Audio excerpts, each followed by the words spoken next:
Bertemu kembali. Kerajaan bercadang untuk mengenakan peraturan lebih ketat dan denda yang tinggi ketika PKPP. Ada yang bersetuju tetapi tidak kurang ada yang mengkritik. Bersama kami melalui Skype ketika ini ialah Tan Sri Lilam Tai, Pengerusi Ikatan Komuniti Selamat.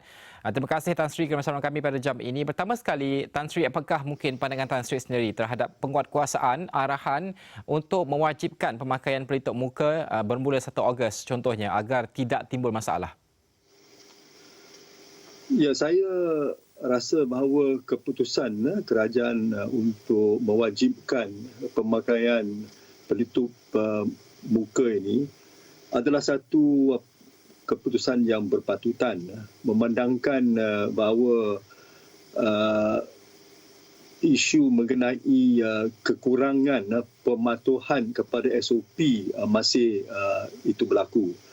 Dan sekiranya kita diberitahulah melalui itu laporan yang disediakan oleh Ketua Pengarah Kesihatan ini baru-baru ini, satu perkara yang membimbangkan ialah bahawa kes-kes jangkitan COVID itu nampaknya itu telah meningkat dari 1 angka ke 2 angka. Dan ini hari ini pun Yang Berhormat ini Menteri Datuk Seri Ismail Sabri pun ada menyatakan bahawa kalau ia sampai ke angka ini 3 angka, itu jadilah pihak kerajaan ini akan melaksanakan semula PKP. So saya rasa isu berkaitan dengan pematuhan kepada SOP ini semakin hari semakin itu penting.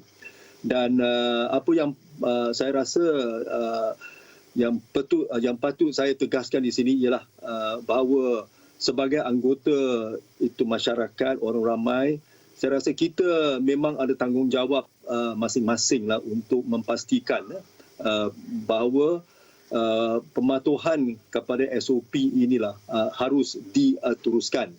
Kita tahu bahawa apabila PKPP itu diumumkan, jadi berbagai kelonggaran telah diberikan oleh pihak kerajaan.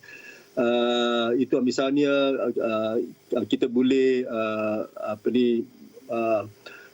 travel dari satu tempat ke satu tempat yang lain, dan itu kita boleh buat bisnes dan itu sebagainya. Tetapi saya harap bahawa kelonggaran inilah tidak akan disalahgunakan.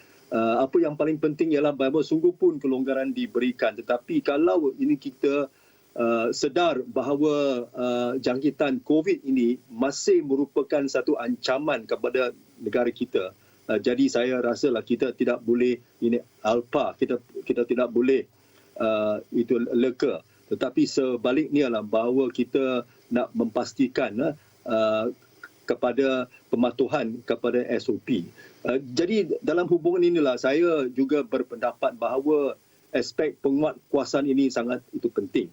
Dan dalam aspek penguatkuasaan ini saya juga berharap di sini saya juga mencadangkan kepada pihak kerajaan itu supaya itu definasi ataupun takrifan ini tempat awam dan juga tempat awam yang sesak inilah harus diberikan penjelasan dengan lebih itu lanjut supaya garis panduan boleh ditetapkan dan boleh disebarkan seluas-luasnya kepada masyarakat agar mereka tahulah apa iaitu disifatkan sebagai tempat awam dan apa iaitu tempat awam yang itu sesak. Dan juga saya rasa penjelasan ini juga sangat perlu supaya anggota penguatkuasa juga ini faham dalam keadaan di mana mereka boleh mengambil tindakan dan itu sebagainya.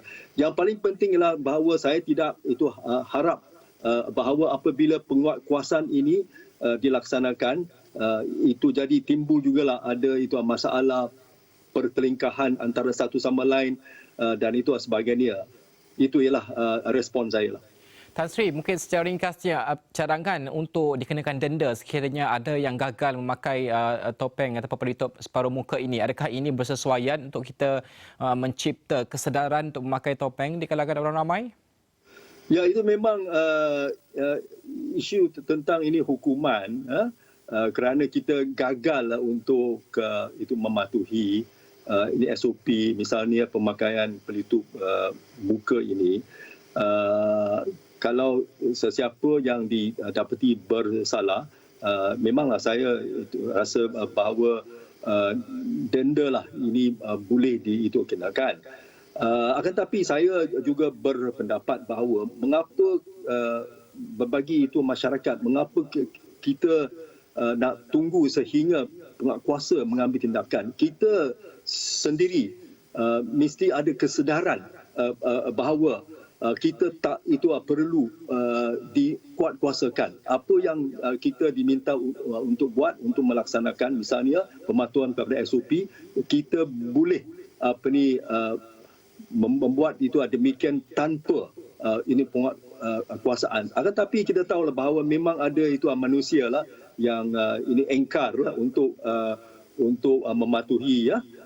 Jadi bagi kes-kes yang itu engkar, saya rasa lah memang tidak ada pilihan lain lah melainkan tindakan diambil dan mereka akan dikenakan denda dan sebagainya. Okey, Tan Sri, terima kasih kerana berkongsikan pandangan tersebut bersama dengan kami dan penonton Astro Awani. Buat anda di luar sana, ingat bukannya susah untuk pakai topeng muka ini untuk keselamatan anda juga dan pastinya orang sekeliling, dan bantu negara untuk kita terus putuskan rantaian COVID-19.